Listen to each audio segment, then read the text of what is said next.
Shalom, jemaat GKI Gondomanan yang Tuhan kasihi. Senang berjumpa kembali bersama saya Pendeta Ferry Susanto di dalam program Saiki, Santapan Iman Kristen Intensif.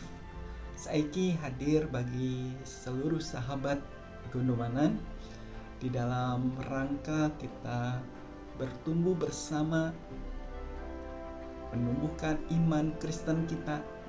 Meskipun di tengah-tengah pandemi COVID-19 ini kita tidak bisa ber-PA secara tatap muka, tapi biarlah melalui Saiki kita bisa terus belajar firman Tuhan, terus memperdalam pokok-pokok iman Kristen, dan tentunya di dalam pengajaran iman Kristen ini kita bisa semakin terus bertumbuh di dalam Tuhan, dan tentunya di dalam persekutuan kita sebagai jemaat GKI Gondomanan. Seperti halnya yang telah saya sampaikan di dalam edisi yang pertama, Saiki dapat menjadi bahan diskusi bersama yang dapat digunakan di dalam PA wilayah masing-masing. Saudara-saudara bisa menggumuli topik-topik yang saya sajikan di dalam Saiki. Kita bisa berdiskusi melalui media sosial, baik di dalam grup-grup WA setiap PA wilayah. Saudara-saudara yang terkasih, minggu yang lalu Saiki menghadirkan topik pembicaraan mengenai Alkitab. Tentu itu menjadi dasar bagi kita semuanya. Saudara-saudara sudah diajak memahami, mengetahui Alkitab kita, dan tentunya masih banyak hal yang dapat digali oleh saudara-saudara, bukan hanya sebatas bahan Saiki saja. Nah, hari ini kita mau belajar mengenai Tuhan Allah. Mengapa? Karena ketika kita bicara soal Alkitab di dalam edisi yang pertama, kita tidak bisa lepas dari isi Alkitab itu sendiri, yaitu mengenai Tuhan Allah. Tuhan yang berkarya, Tuhan yang bertindak, Tuhan yang mengasihi dunia, dan itu disaksikan di dalam Alkitab kita. Bapak Ibu, ada satu hal yang menarik yang ingin saya coba bagikan, masih terkait dengan Alkitab yang mungkin belum tercantum di dalam edisi yang pertama. Jika Bapak Ibu tahu berapa jumlah kitab yang ada di dalam Alkitab kita? 66 kitab. Benar. Tapi pernahkah di antara Bapak Ibu dan saudara-saudara yang sempat menghitung berapa sih pasal-pasal yang ada di dalam Alkitab? Nah, jika belum ada yang pernah menghitung, saya bantu. Alkitab kita terdiri dari 1189 pasal. Dan yang menariknya, Mazmur 118 adalah pasal yang terletak persis di tengah-tengah Alkitab. Jadi ada 594 pasal, masing-masing sebelum dan sesudah Mazmur 118 tersebut. Jadi apabila seluruh pasal dijumlahkan di luar Mazmur 118 itu, maka seluruhnya berjumlah 1188 pasal. Nah, Mazmur pasal 118 ayatnya yang ke-8 itu juga merupakan ayat yang terletak di tengah-tengah Alkitab. Bunyinya apa? Bunyinya demikian. Lebih baik berlindung pada Tuhan daripada percaya kepada manusia. Coba buktikan. Silakan Bapak Ibu dan saudara-saudara membuka Alkitabnya. Sebelum kita melanjutkan dalam topik Tuhan Allah.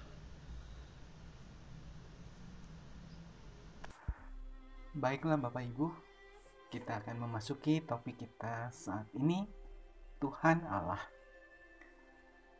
Menurut iman umat Israel, kisah Allah menciptakan langit dan bumi sebagaimana dipaparkan oleh kitab Kejadian adalah sebagai tindakan pendahuluan Allah membuat rencana keselamatan.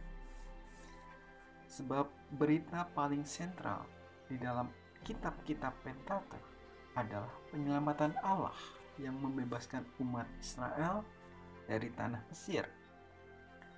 Dengan iman kita percaya bahwa sesungguhnya Tuhan itu Allah kita. Tuhan itu esa. Ulangan 6 ayat yang keempat. Tidak ada Allah selain Dia. Dialah Allah yang telah menciptakan langit dan bumi serta seluruh isinya, dan yang tetap memeliharanya hingga kesudahan alam. Allah menyatakan diri dalam karya penciptaannya dan dalam sejarah manusia, dan secara khusus dan sempurna dalam diri Yesus Kristus, anaknya yang tunggal. Oleh pimpinan Roh Kudus kita mengenal dan menyembah Dia sebagai Bapa dalam Yesus Kristus. Sebab semua orang yang dipimpin Roh Allah adalah anak-anak Allah. Nah, saudara-saudara yang dikasihi oleh Tuhan,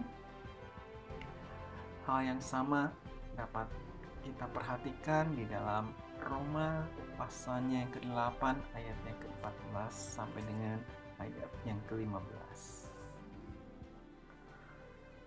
Selain itu, kita juga percaya bahwa Allah berbicara kepada manusia berulang kali dan dalam berbagai cara dengan perantaraan nabi-nabi, dan pada zaman akhir ini dengan perantaraan Yesus Kristus. Dalam Yesus Kristus, Allah menyatakan diri sebagai Allah yang mengampuni dan menyelamatkan manusia dari penghukuman karena dosa, yaitu dengan jalan mengosongkan dirinya sendiri dan dengan mengambil rupa seorang hamba dan menjadi sama dengan manusia. Dan dalam keadaan sebagai manusia, Ia telah merendahkan dirinya dan taat sampai mati, bahkan mati di kayu salib.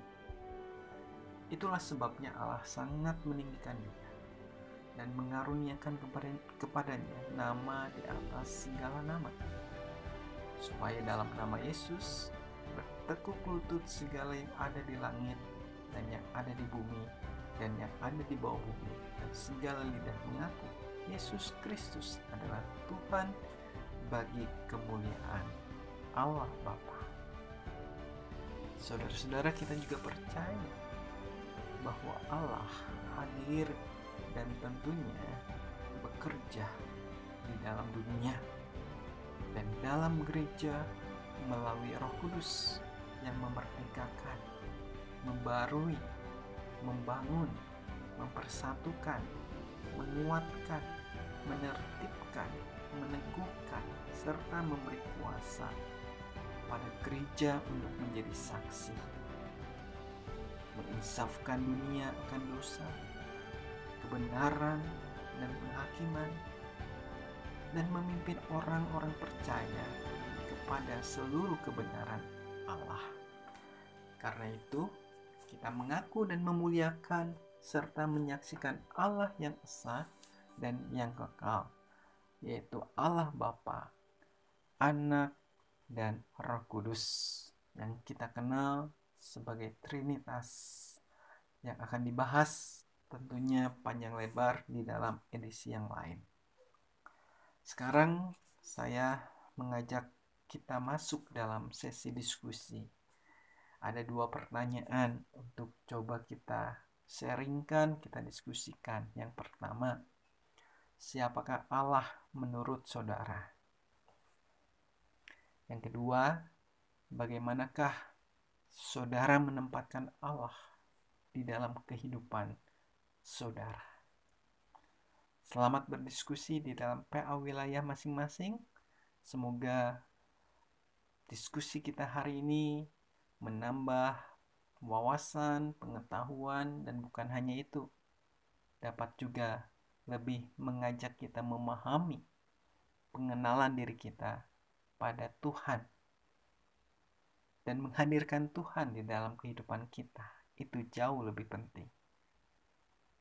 Amin.